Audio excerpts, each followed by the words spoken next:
Baik saudara-saudara sekalian, kita akan melanjutkan pelajaran kita pada hari ini ya dari Filipi pasal yang pertama sampai yang ke-9, yaitu tentang steps towards spiritual stability. Langkah-langkah menuju kepada kestabilan rohani atau stabilitas rohani. Dan hari ini fokus kita adalah godly thinking, berpikir secara ilahi atau memiliki pikiran-pikiran ilahi. Dan mari kita membaca firman Tuhan dari Filipi pasal yang keempat ayat yang ke-8. 1, 2, 3. Akhirnya saudara-saudara, semua yang benar, semua yang mulia, semua yang adil, semua yang suci, semua yang manis, semua yang sedap didengar, semua yang disebut kebajikan dan patut dipuji, pikirkanlah semuanya itu. Saudara-saudara, perhatikan di sini Paulus mengatakan akhirnya. Kalau kita mendengar kata akhirnya, biasanya mengacu kepada kesimpulan atau puncak, kulminasi ya dari apa yang dia ingin sampaikan. Atau sebuah rangkuman yang hebat, great summary. Dan di sini dia mengatakan apa rangkumannya yang terbesar? Hendaklah engkau memperhatikan hal-hal berikut ini. Pikirkanlah hal-hal berikut ini. Stabilitas spiritual itu merupakan hasil dari cara Anda berpikir. Ternyata kestabilan rohani seseorang itu akan ditentukan dari bagaimana dia berpikir. Saat ini apa yang terjadi di dunia psikologi modern? Dunia psikologi modern adalah dunia yang mengajarkan orang untuk kalau kamu mau keluar dari keadaan labil, dari keadaan cemas, dari keadaan takut, dari keadaan gak bisa berani untuk menghadapi keadaan. Maka dia tarik ke masa lalu. Lalu diubek-ubeklah sampah-sampah di masa lalu itu. Ada memang bentuk pelayanan di mana kita itu mengkoreksi akar-akar di masa lalu. Ya, kami dengan Ibu Vivi banyak melayani dengan yang namanya menutup pintu-pintu hal yang mengganggu di masa lalu. Apakah itu dari jalur orang tua, penyembahan berhala. Karena Alkitab berkata kutuk itu terjadi sampai 4 keturunan. Kalau orang tuanya gak kenal Tuhan, maka menyembah berhala, maka pasti ada pengaruhnya kepada anak-anaknya. Atau kalau orang tuanya kawin cerai gitu ya, maka itu akan terpengaruh kepada roh imoralitas di dalam hidup anak tersebut. Dan kadang-kadang juga ada pengaruh di masa lalu, trauma-trauma di masa lalu. Tetapi lebih daripada sekedar untuk kita itu mau menjadi tenang, jauh dari skizofrenia, jauh dari kondisi neurosis atau psikosis ya yang mempengaruhi masa lalu. Rasul Paulus mengatakan tentang bagaimana yang terbaik. Yang terbaik bukanlah melihat mengaduk-aduk luka lama, tetapi kita harus menyelesaikan masalah itu dengan cara benar, yaitu membawa itu ke kayu salib, menerima penebusan. Tetapi kemudian dikatakan bagaimana kita harus belajar memikirkan hal-hal yang benar. Menjadi stabil itu dengan cara memikirkan hal-hal yang benar. Itu dia kuncinya. Jadi kita gak usah ribet untuk lihat-lihat apa masa lalu. Walaupun saudara tahu bahwa ada pengaruh. Tetapi gini, jangan dicari-cari gitu loh. Jangan dikorek-korek. Kalau Roh Kudus mengingatkan, saudara bawa ke dalam salib, saudara terima penebusan, selesai, jalan lagi. Tetapi yang menjadi perjuangan tiap hari itu apa? Berpikir benar. Inilah disiplin kita saudara-saudara. Nah ada kata ini, hendaklah engkau berpikir. Kata berpikir di sini yang dipakai oleh Paulus itu adalah logisete. Logisete itu sebuah perintah. Berpikir. Perintah dia. Berpikir kamu. Pikirkan semua hal ini. Dan logisete ini bukan berpikir linier ya, satu dimensi tok. Kan ada orang ya cupet gitu, mikirnya ini aja. kacamata kuda. Tapi kamu harus berpikir secara komprehensif. Kalau kita lihat seperti foto itu 360 derajat. Kamu harus bisa punya kemampuan melihat, menganalisis, membedakan, mengevaluasi. Itu yang Tuhan tuntut kepada setiap orang percaya. Dengan kata lain, kamu harus mengembangkan kebiasaan apa? Berpikir. Tahukah saudara pada saat ini? Kita sekarang dengar istilah GIGO. Garbage in, garbage out. Sampah yang masuk, sampah yang, nah itu kurang tepat. Garbage in, garbage stay. Kamu masukin sampah, tinggal di dalam dia, bukan keluar. Tinggal dia di dalam. Kita ini punya banyak serangan dari negative thinking. Ada aja negative thinking itu di mana aja, pikiran negatif. Dan pikiran negatif ini kalau kamu entertain, kamu izinkan masuk, habis kita. Habis kita. Iblis tuh gak perlu saudara itu menyembah kayak pohon, gores-gores darah, gak perlu. Cukup dia taruh satu benih pikiran yang salah saja, selesai kamu. Habis kita langsung, diobok-obok sama dia. Kita ini adalah hasil dari produk pikiran kita sendiri. Kalau kita berpikir tadi ya, Fanya itu mengatakan, dokter ahli jiwa mengatakan kamu begini, kamu begini, kamu begini. Saudara tahu mamanya bilang apa? Tidak. Kamu adalah anak Allah, kamu putri Allah, kamu hidupnya benar, kamu adalah ditebus, kamu benar dan kamu dicintai, kamu bisa. Saudara-saudara, ini yang menjadi problem manusia sekarang. Apa problem manusia sekarang? Dan ini problem gereja. Saudara lihat, ini problem gereja. Makanya saya sangat serius sekali ketika berbicara mengenai thinking skill ini. Karena ini problem gereja. Ini problem manusia modern. Kita lebih peduli kepada perasaan, kepada kesuksesan daripada kepada pemikiran. Gereja terjebak menjadi pusat pengalaman rohani. Coba, ayo ditumpang tangan jubrak, yang penting jatuh, udah aman, seneng. Atau kalau ada presentasi bisnis, ada gak yang pernah nanya, ini benar gak ya? Atau lebih bilang, oh kayaknya ini bikin saya cepat kaya nih. Bukannya ditanya apakah ini benar, tapi lebih tanya apakah ini bisa bikin saya lebih kaya gak? Apakah ini bikin saya lebih sukses gak? Dia gak pernah nanya. Ini kayaknya gak logis ini. Kok orang bisa mendapatkan keuntungan melampaui even orang yang melakukan trading saham. Gak bisa seperti ini. Tapi tetap aja udah tahu begitu, tetap aja taruh duitnya. Nanti ketipu, malu juga dia. Karena ketahuan bodohnya. Tapi dia tahu bahwa itu salah. Kenapa? Karena hanya mau cepat kaya. Atau kembali lagi, dioyo-oyo dengan pengalaman. Saya percaya bahwa ketika orang di jamaah Tuhan, pengalaman rohaninya juga ada. Tapi kalau kita cuma cari-cari sensasi, dan inilah yang ditawarkan oleh Kristen progresif, salah satunya pengalaman. Sehingga kadang-kadang khotbahnya berdasarkan pengalaman, bukan berdasarkan firman Tuhan. Oh kamu mesti kayak gini, baru kamu bener, baru kamu penuh Roh Kudus tuh kalau mesti kayak gini, mesti kayak gini. Nggak pernah dia buka apa yang firman Tuhan katakan tentang hal tersebut. Orang nggak diajar lagi untuk bertanya, untuk berpikir dengan cara yang kritis. Setiap kali nanti ada pertanyaan, langsung dibilang kamu sesat, kamu memberontak. Wah repot ini. Akhirnya semua orang cuma dicakokin, ya. Nggak peduli lagi bahwa apakah itu benar, yang penting apakah itu bisa berhasil. Dengan kata lain orang jadi pragmatis kan. Apa yang bikin saya cepat kaya? Apa yang bikin saya cepat berhasil? Tetapi tidak pernah lagi menghadapi sebuah pemikiran, apa ini benar apa tidak?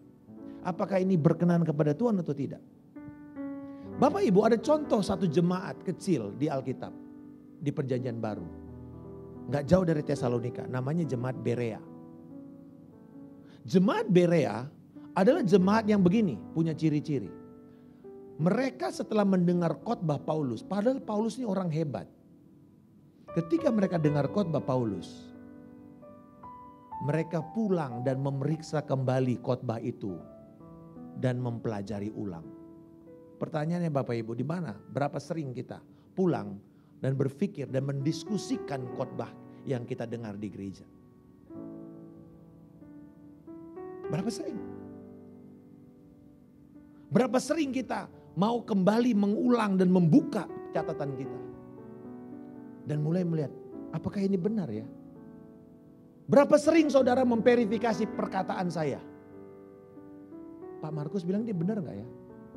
Sekarang mah gampang. Pendeta gak boleh main tipu-tipu.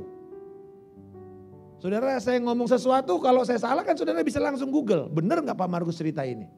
Tapi 30 tahun yang lalu jemaat itu ditipu aja. Pokoknya percaya aja gitu loh. Padahal benar apa enggak bahwa ini hoax atau tidak gak tahu dia. Karena gak ada sumber-sumber. Sekarang saudara boleh bebas.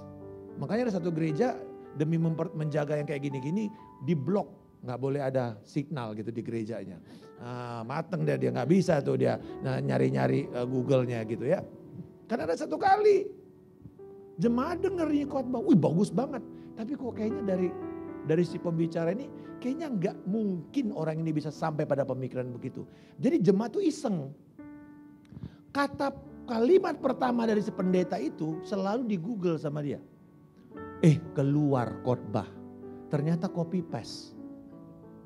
Copy paste. Dan bukan satu kali, every week. Every week. Copy paste. Saudara-saudara, jemaat pintar loh. Tapi sayang kali angkatan-angkatan itu ya 80, 70, percaya aja lah. Apa kata pendeta, percaya aja. Jangan. Bukan kita bilang bahwa kita harus berdiri dengan benar, amin. Saudara, ada seorang profesor yang menjadi bekerja di Universitas Stanford, namanya Paul Robinson. Paul Robinson menulis satu artikel berjudul begini. Pada waktu itu ya, TV tidak mendidik, televisi itu tidak mendidik. Oke? Televisi tidak mendidik. Mungkin sekarang nih, saudara bisa nggak jadi PhD dari TikTok? Atau bahkan dari X? Bisa.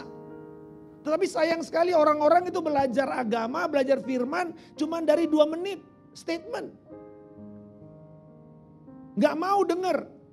Saya bikin YouTube 40 menit, rata-rata tuh orang nonton cuma 15 menit. Tetapi orang mau coba yang 2 menit, wah rame itu pasti.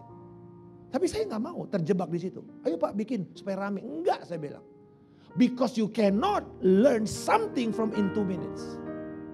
Gak bisa. Dan apa yang dikatakan oleh Paul Robinson, dia bilang begini. Satu-satunya cara untuk belajar adalah dengan membaca. Apa saudara? Membaca. Kenapa? Karena kata-kata dalam sebuah halaman itu membekukan, mengkondensasi pikiran. Betul ya? Dia mengkondensasi pikiran seseorang. Ya, apa yang kita belajar ini sekarang adalah pikiran Roh Kudus lewat Paulus. Nah, waktu kita baca, apa yang langsung kita terpacu? Kita langsung tanya, kapan dia tulis? Kenapa dia tulis begini? Kita mulai menganalisis kan? Kita mulai memverifikasi, benar gak ya tulisan orang ini? Kita mulai cari sumber, apalagi kalau dia pakai catatan kaki. Kita bisa tracing catatan kakinya, benar apa enggak catatan kakinya? Hati-hati. Tetapi kalau orang itu membaca, pikirannya bergerak. Apa bedanya dengan orang lihat gambar? Gambar tidak akan pernah menciptakan pemikiran. Gambar hanya menstimulasi perasaanmu, emosimu. Makanya ada yang mengatakan gambar berbicara lebih dari 1000 kata. Tapi menyentuh apanya? Pikiranmu? Enggak.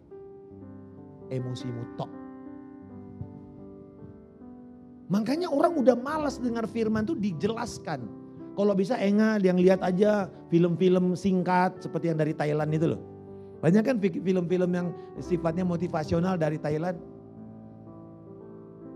Menyentuh gak emosinya? Sangat, sangat menyentuh.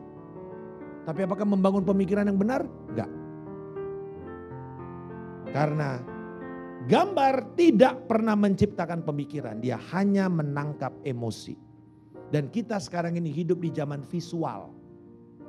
Ini persoalan kita. Ini tantangan kita. Anak-anak ini tantangan mereka. Mereka terlalu dibombardir dengan gambar. Bukan lagi dengan kata-kata. Bukan lagi dengan tulisan-tulisan. Saya sangat ingat sekali waktu mahasiswa saya suruh baca aja langsung pusing nih. Pak, nggak ada gambarnya Pak. Mahasiswa cari jurnal ada gambar. Di mana ada jurnal ada gambarnya? Kecuali diagram kimia. Tapi kalau kamu mau cari gambar, lebih enak kali anime gitu-gitu. Wah, susah ini. Susah. Bill Hull ini menulis buku bernama Right Thinking.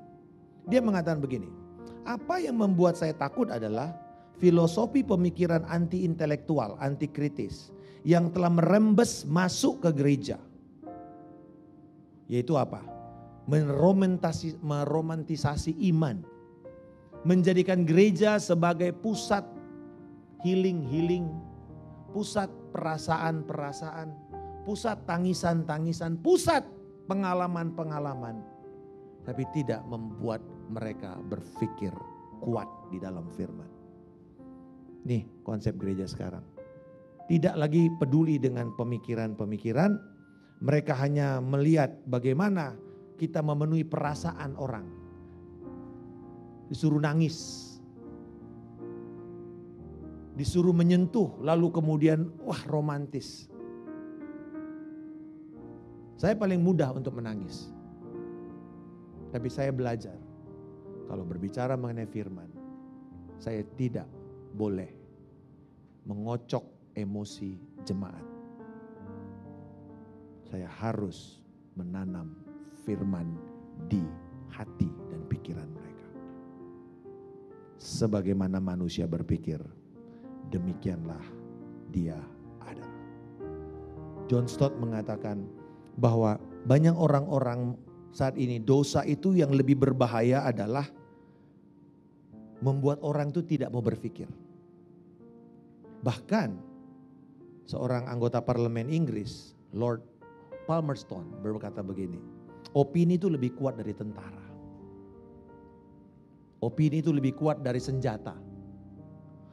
Pendapat itu lebih kuat daripada bayonet. Lebih kuat daripada serangan kavaleri atau tembakan artileri. Dengan kata lain, coba perhatikan baik-baik. Once orang ditanam ideologi, nempel, dia mati untuk itu.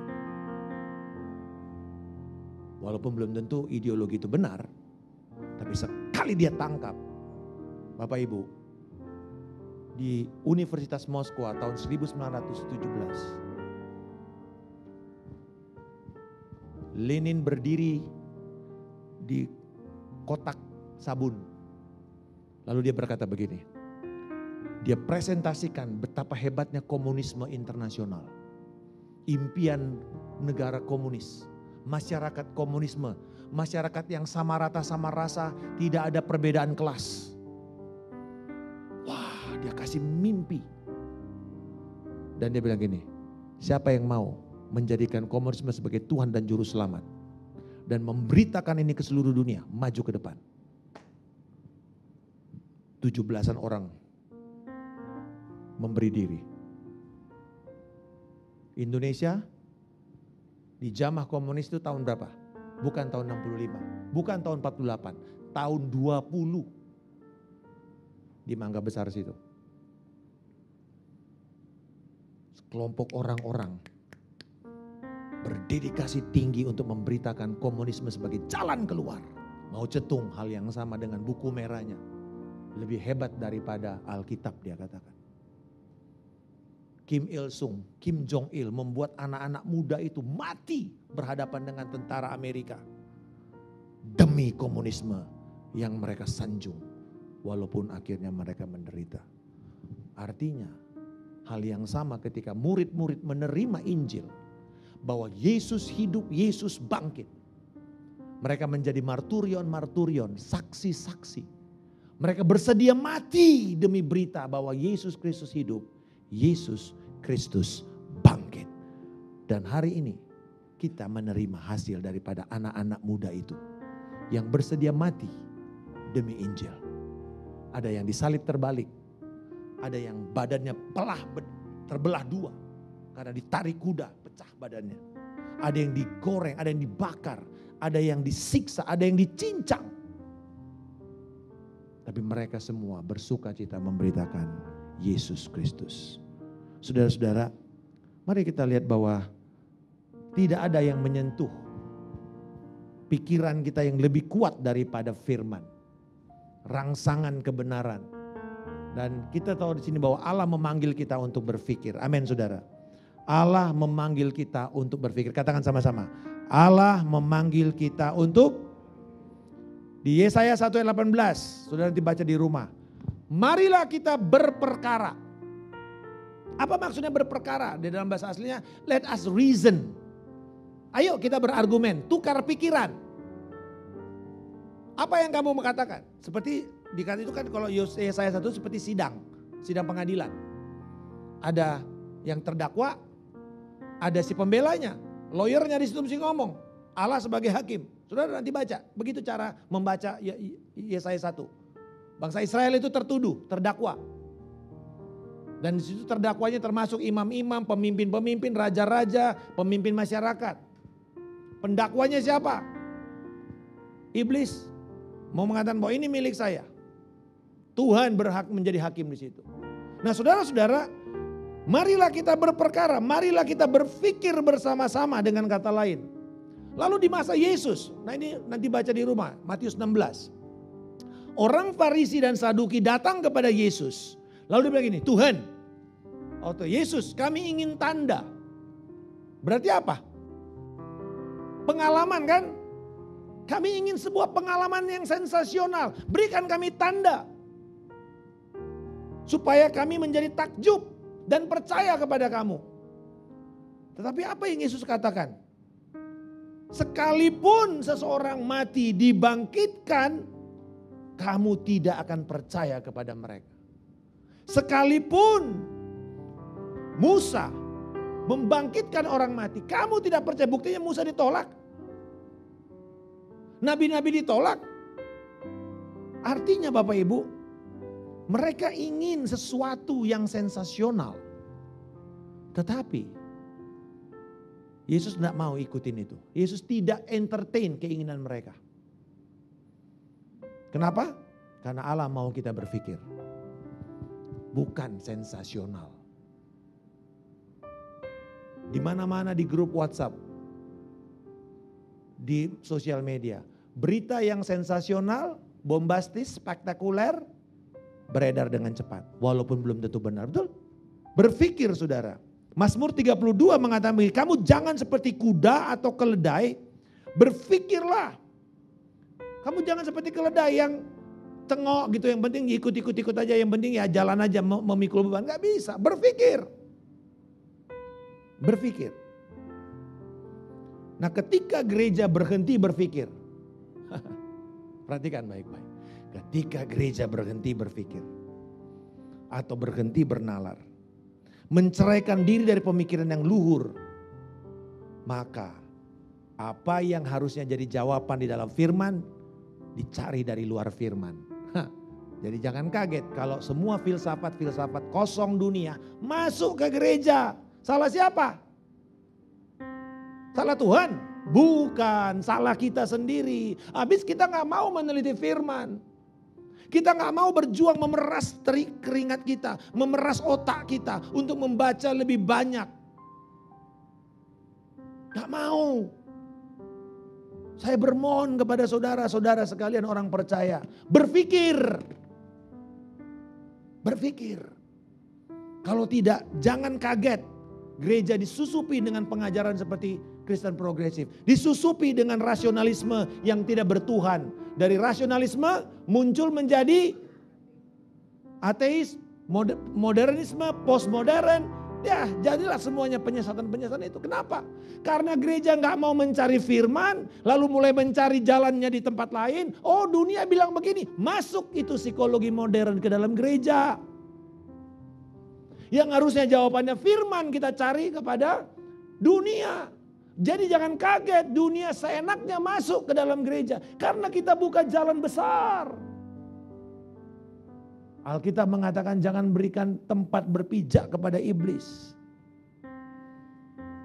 Nah, kita mesti ngerti pikiran orang yang belum bertobat seperti apa di mata Allah. Coba, sebaik-baiknya kita sebelum bertobat, ini yang Tuhan katakan pikiran kita. Pikiran manusia yang belum dilahirkan kembali adalah bejat, buta, sia-sia dan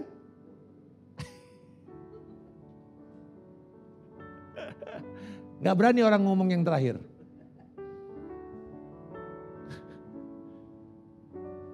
Saudara baca nanti Efesus 4 ayat 18 dan 1 Korintus 2 ayat 14. Itu artinya mohon maaf, tolol.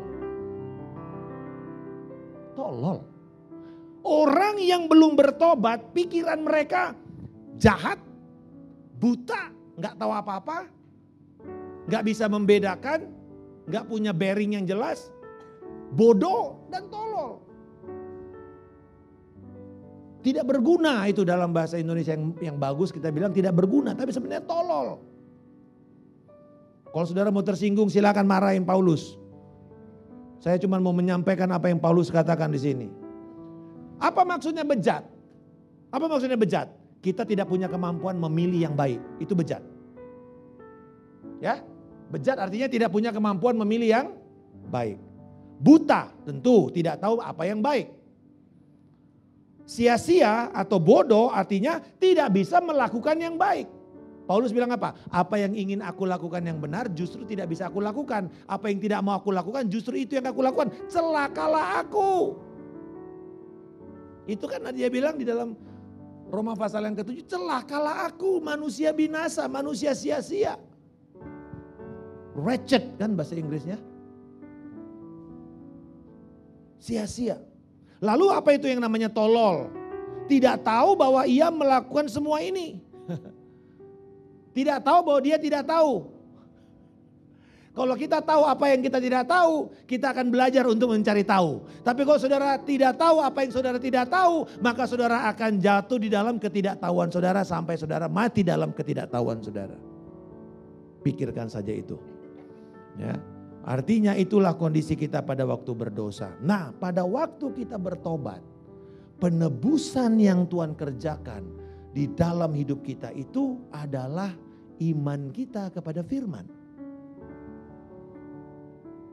Maka iman itu adalah dasar orang Kristen untuk berpikir. Jadi kita tuh mesti berpikir dengan iman. Loh Pak, apa itu Pak berpikir dengan iman? Berpikir dengan iman artinya bahwa yang mengendalikan pikiran kita ini bukan lagi yang lain kecuali firman yang hidup.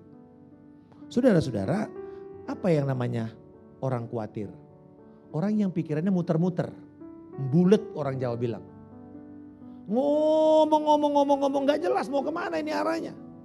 Bulet. Itu sebenarnya masalah orang dengan kekhawatiran. Jadi Bapak Ibu ada yang bilang gini, oh enggak. Siapa yang percaya bahwa orang khawatir itu karena overthinking? Semuanya pintar-pintar di sini. Enggak ada. Atau ada tapi malu. Siapa yang percaya bahwa ada yang bilang lu overthinking lu, makanya lu khawatir lu, terlalu overthinking. Salah. Orang khawatir karena dia tidak pernah mikir. Bener. Kurang mikir dia. Coba dia mikir lebih lanjut. Mau keras sedikit berpikir. Duduk lama mikirin. Kasih solusi A, B, C, D. Mikirin. Gak mungkin dia akan khawatir. Karena ketika engkau punya damai sejahtera. Minggu lalu kita katakan memiliki damai sejahtera. Damai sejahtera akan membuat kita tenang. Lalu kemudian Tuhan akan mengarahkan kita. Bagaimana caranya? Apakah nanti saudara akan lihat ada tangan begini? Ke situ? Enggak. Cara yang saya alami dan sangat lumrah yang saya dapatkan adalah apa? Ketika saya udah nggak tahu, minta, berdoa, jadi tenang. Lalu biasanya saya akan baca firman, baca buku, baca pemikiran, tulisan-tulisan. Di situ kemudian, oh ini yang Tuhan mau. Bukan cuma nangis, Tuhan. Lalu mulai ngomong kemana-mana. Putar kaset rusak tentang persoalanmu. Makin banyak ngomong, mikir gak dia? Makin gak mikir ya. Malah makin berdosa. Karena banyak perkataan, banyak kesalahan. Coba orang para pemikir itu semua, biasanya dia diem ya. Diem. Ada gak orang yang mikir sambil ngomong? Ada, cuman gak banyak. Ada orang yang sambil ngomong dia mikir. Nanti Roh Kudus akan mengarahkan jalan keluarnya. Ada beberapa kali saya terjadi begitu. Saya udah gak tahu juga mau ngomong apa. Tapi kemudian saya belajar untuk mengeluarkan firman Tuhan. Saya sampaikan. Nanti lama-lama firman Tuhan itu menuntun saya untuk ngomong. Dan kemudian akhirnya dari situ saya dapat jalan keluarnya kepada orang itu dan kepada diri saya sendiri. Amin. Amin, siapa yang pernah? Terutama kalau yang bisnis tahu ini, kalau yang duduk konseling tahu ini. Kadang-kadang udah mentok tuh.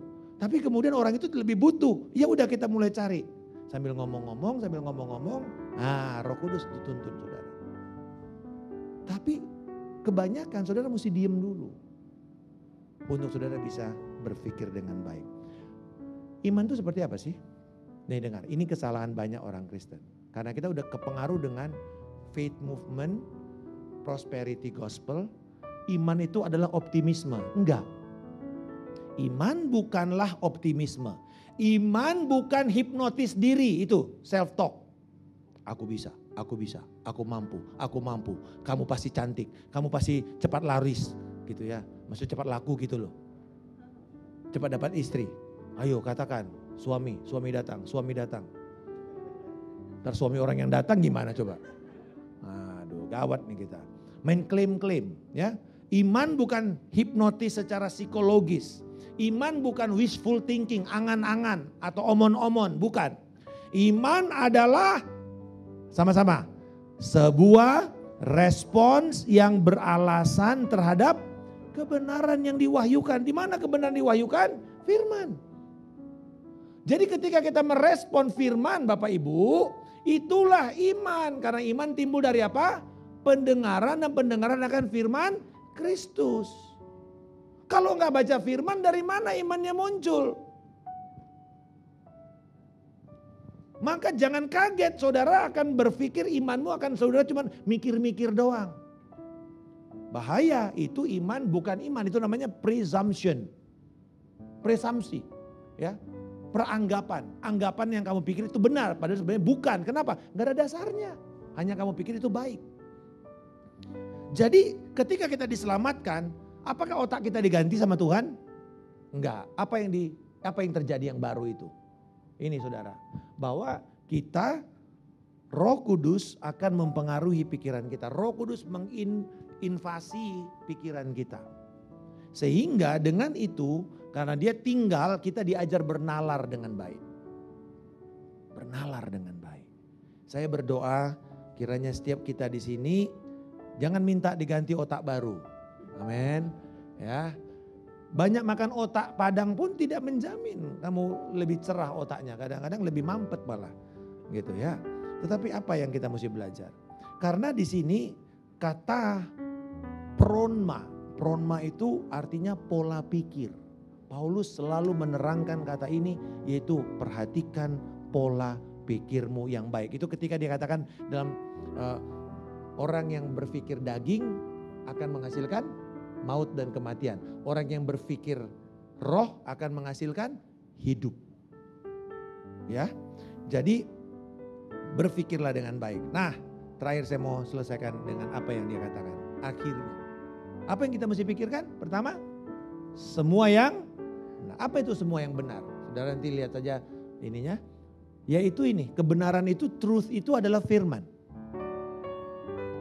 Apa yang benar itu adalah dasarnya firman Tuhan. Jadi firman merupakan pusat dari kebenaran mutlak. Pikirkan lebih dahulu ini, berapa di antara saudara yang mau pintar? Saya nggak pintar bahasa Inggris. SMA nilai saya lumayan amburadul. Waktu saya bertobat, pertama sekali yang diajarkan kepada saya adalah mentor yang baru meninggal kemarin, itu kasih saya Alkitab NIV. Dia bilang, Markus, baca, hafal. Ini kata-kata yang terbaik. Kata-katamu akan jadi sopan. Kata-katamu akan jadi terpilih. Kata-katamu akan jadi kata-kata yang bernilai tinggi karena kamu pakai kata-kata Tuhan sendiri. Lalu dari situlah saya mulai menghafal firman. Saya hafal firman, saya hafal firman, saya hafal firman. Nanti hafal firman kan berarti Indonesia dan Inggris kan? Ketika disuruh untuk terjemahin, sebenarnya apa dasar saya? Ada yang jago lebih hebat terjemahin secara leksikalnya, secara gramatikalnya. Saya benar-benar hanya dituntun untuk mengatakan apa yang orang ini ingin sampaikan kepada jemaat. Dan firman itu yang menolong saya. Ada satu anak naik kelasnya selalu probation, naik kelas percobaan. Capek juga orang tua yang kayak gitu ya. Bukan yang naik kelas pindah sekolah, itu parah tuh. Ya, untuk naik kelas ya pindah sekolah kan, ada yang begitu kan, tour of school itu namanya. Ya pindah sekolah banyak gitu dia. Ya, tiap naik kelas pindah sekolah karena nggak lulus sebenarnya, cuma naik kelas di tempat lain. Ini enggak, dia tetap di situ tapi probation. Sampai akhirnya dia bertobat. Dia bertobat umur SMA. Waktu dia bertobat SMA, diajar oleh mentornya ini, orang yang memuridkan untuk menghafal firman. Waktu dia lulus dengan GPA-nya 4. Nama orang itu adalah Bill Gothard.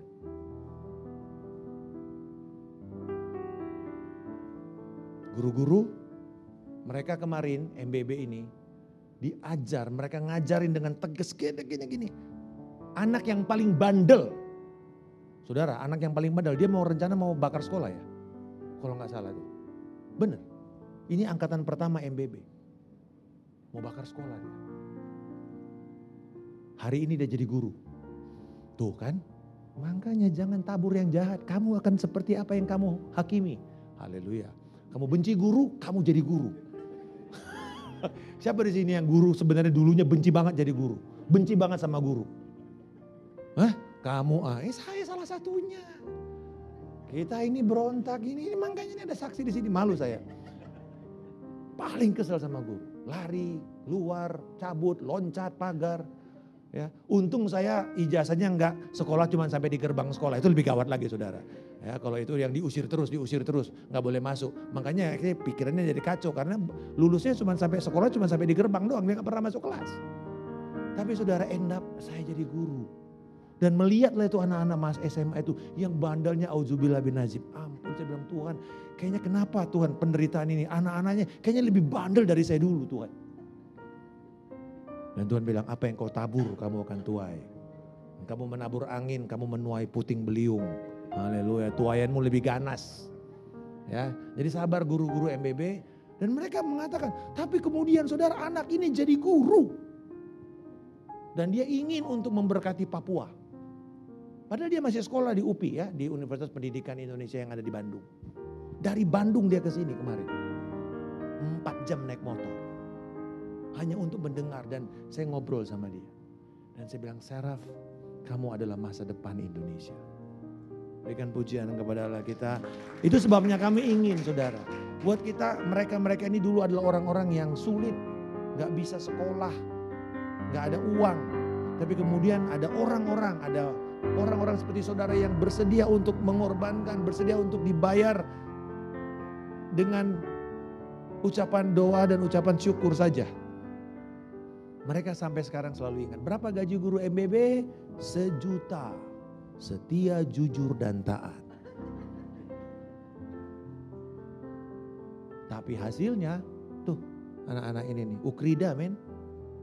Kuliah di Ukrida mereka. Kenapa? Sederhana. Mereka mengajarkan firman. Di-download firman Tuhan itu. Ibu Odi selalu mengatakan, kamu anak-anak raja semuanya. Padahal hidup mereka datang dari slum area, tapi bilang kamu anak raja. Firman dimasukin. Kata bilang semua mau jadi pendeta waktu itu cita-citanya. Saya bilang gak usah jadi pendeta, kamu jadi hamba Tuhan aja. Karena hamba Tuhan itu yang paling tepat. Semua kita bisa jadi hamba Tuhan, amin.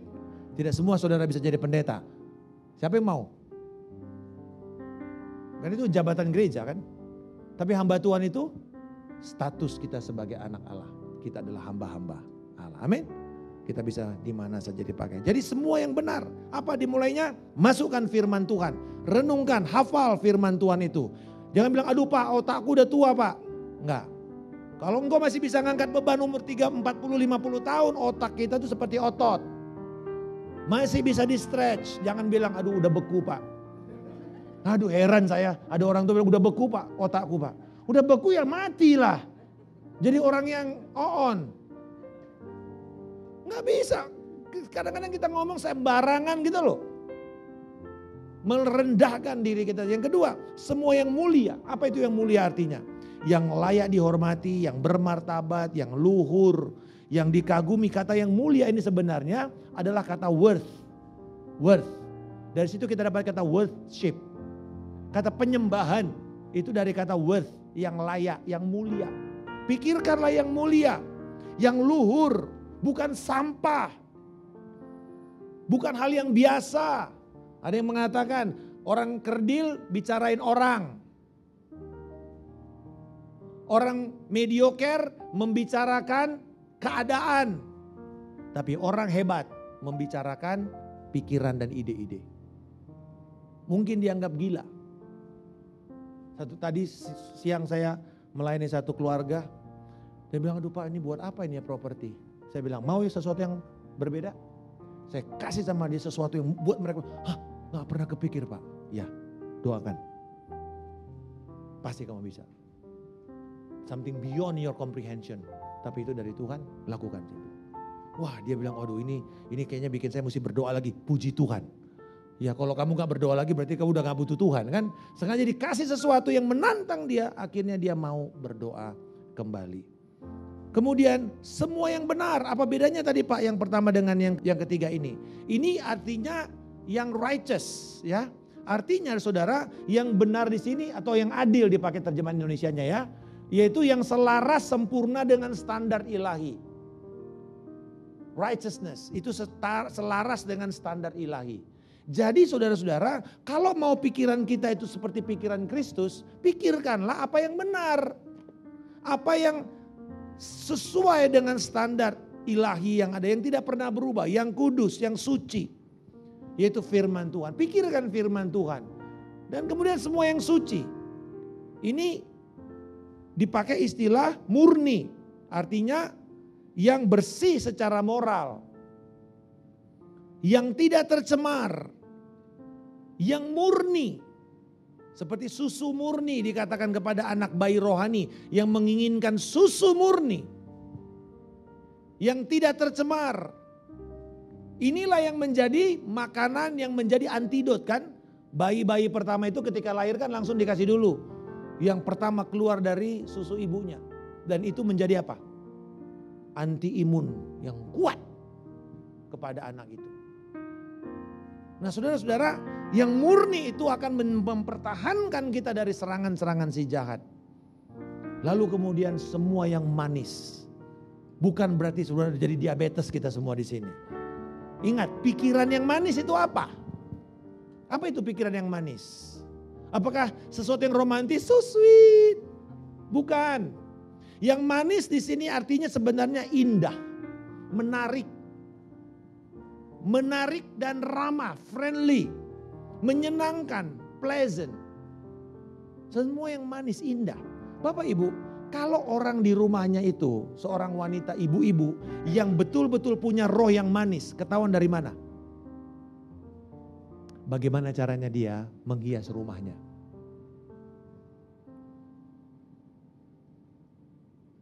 Ada orang yang barangnya mahal, tapi karena hatinya penuh dengan kepahitan. Rumahnya gak enak, gak pleasant. Ada orang yang rumahnya sederhana. Tapi waktu duduk, aduh kayaknya enak banget ya. Kayaknya ada keramahan yang ditunjukkan, padahal biasa saja. Apa kuncinya? Biasanya si ibu. Ibu itu barometer rumah, saudara. Termostatnya itu diset sama ibu. Ya. Jadi suami-suami doakanlah istrimu supaya hidup di dalam ramah tamah. Bukan perbada bolon, haleluya. Apalagi Zabir, haleluya. Semua yang bereputasi baik yang terakhir ya, menarik, menyenangkan. Nah ini, sedap didengar. Apa itu yang sedap didengar? Sedap didengar berarti sesuatu yang membawa kekuatan. Yang bereputasi baik. Yang ngomongnya itu dipikirkan dengan baik. Suka ya kita kadang-kadang mengambil kutipan-kutipan ya. Betul ya? Tetapi kutipan yang paling kuat itu apa? Ketika saudara ambil ya, lalu saudara pikirin lagi, lalu kemudian saudara keluar dengan kutipan sendiri. Dahir dari pikiran itu biasanya pasti nempel. Itu gak pernah keluar itu, gak pernah hilang. Itu yang namanya bereputasi baik. Hasil dari sesuatu yang cukup lama digumulkan, keluar. Jadi gak asal nyablak, digumulkan. Sehingga menghasilkan sesuatu yang bisa dipertaruhkan. Disitulah Alkitab katakan, taruhlah pikiranmu di sini. Semua yang bisa atau dianggap layak dipuji. Sebenarnya kata layak dipuji ini bukan layak dipuji. Lebih kepada unggul, excellent. Excellent. Bukan perfeksionis, excellent. Beda antara perfeksionis dengan excellent. Perfeksionis itu tidak mengizinkan ruang kepada kegagalan dan kesalahan. Itu perfeksionis. Perfeksionis selalu menghukum dirinya sendiri. Karena dia gagal memenuhi ekspektasi yang dia tetapkan sendiri. Itu perfeksionis. Unggul apa? Karena saya selalu kalau kasih catatan kepada murid-murid. Waktu dia terima rapot, selalu kan ada catatan gurunya ya. Saya selalu memikirkan apa yang bisa membuat dia unggul. Atau yang kedua, apa hal-hal yang unggul di excellent things yang orang lain mungkin gak lihat, tetapi anak ini mungkin juga gak lihat. Tapi saya berusaha melihat itu dan mengatakan ini anaknya unggul. Di sini dia unggul. Apa itu unggul Bapak Ibu? Unggul itu sebenarnya adalah dia berupaya dengan sekuat tenaganya, dengan sekuat sumber-sumber yang ada, dengan semua kerajinannya. Dan ketika dia mendapatkan itu, buat saya itulah hasil yang excellent. Karena dia pikirin, dia kerjakan, dia keringat di situ, dia nangis di situ. Siapa di sini yang punya saudara atau adik, kakak atau anak yang kalau ada prakarya di sekolah satu rumah ribut, rusuh satu rumah, semua orang terlibat dari mulai pembantu, supir, semuanya harus ikut mencari barang lah apa semua. Saya salah satu korban dari adik saya. Karena apa-apa, Markus bantu adik kamu ngerjain lah. Karena dia nggak, saya lumayan lah gergaji apa semua masih bisa. Kalau udah urusan prakaryanya dia satu sekolah, satu rumah ribut. Jadi saya bilang, aduh kamu ini ya. Dia bilang, ya udahlah. Tetapi saudara, sering kali ada orang, dan saya lihat satu kali di SD loh. Bikin Noah's Ark. Noah's Ark. Udah kita kasih gambarnya begini ya. Sederhana kok, dari kertas-kertas aja apa semua. Keluarnya saudara, Noah's Ark pakai lampu LED. Wih, keren banget. Saya bilang gini, saya tanya ibunya, Bu, siapa yang kerjain? Oh, kita subkon, Pak. Subkon arsitek Bapak Ibu. Untuk kerjaan anak kelas 2 SD. Bertobat kamu Ivan kalau kamu lakukan itu. Haleluya. Di subkon. Tapi itu terjadi. Kenapa? I want to get perfect mark. Saya bilang bukan itu caranya saya kasih kamu nilai 10. Is this yours? Bapak Ibu, bertobatlah kita. Kita boleh belajar dari orang lain. Tapi kerjakanlah dengan tangan. Amin. Sekarang kan setiap kali kita bikin ngecek mahasiswa punya kerjaan kan gampang, ada turnitin, masuk. Plagiatnya berapa banyak gitu kan. 80% selesai saudara. 20% oke. Lalu kemudian muncul lagi AI yang baru, parafrase. Sama aja dibikin cuma dirubah-rubah sedikit, supaya jadi kata-kata sendiri. Kita juga tahu itu kok. Tapi saudara, apa yang kita mesti lakukan? Peres otakmu supaya keluar pernyataan yang sederhana tapi lahir dari hidupmu sendiri. Amin. Gak usah keren-keren kelihatannya wah bagaimana tapi bukan pekerjaan kita. Saya mau tutup dengan ini. Pikiran kita adalah harta yang terbesar yang kita miliki, yang merupakan pemberian Allah kepada kehidupan kita. Jadi mari kita sebagai orang percaya, kita harus bekerja sama dengan Roh Tuhan untuk membangun pikiran kita. Amin. Dan keputusan kita adalah lindungilah pikiranmu. Boleh kita bangkit berdiri? Saya ingin berdoa untuk setiap saudara. Mari kita taruh tangan kita di kepala kita. Dan kita berdoa kepada Tuhan pada saat ini bersama-sama. Boleh kita berdoa bersama-sama. Katakan, Bapa di surga, aku bersyukur Engkau memberikan aku pikiran-pikiran Kristus. Dari firman-Mu. Pikiran yang benar. Pikiran hikmat. Karena Engkau adalah hikmat Allah itu. Hikmat yang kekal. Tolonglah kami Tuhan untuk melindungi pikiran kami. Belajar berpikir, mengarahkan pikiran kami kepada hal-hal yang penting. Kepada kekayaan perbendaharaan firman-Mu yang menjadi sumur yang tak pernah kering. Tolonglah aku untuk bisa tertanam di dalam kebenaran firman setiap hari. Jagalah kami Tuhan untuk memikirkan semua yang baik, yang benar, yang mulia, yang layak untuk dipuji, yang unggul, yang suci, yang disebut kebajikan. Terima kasih Tuhan, kami ingin menjadi alat kemuliaan-Mu. Di dalam nama Yesus. Haleluya.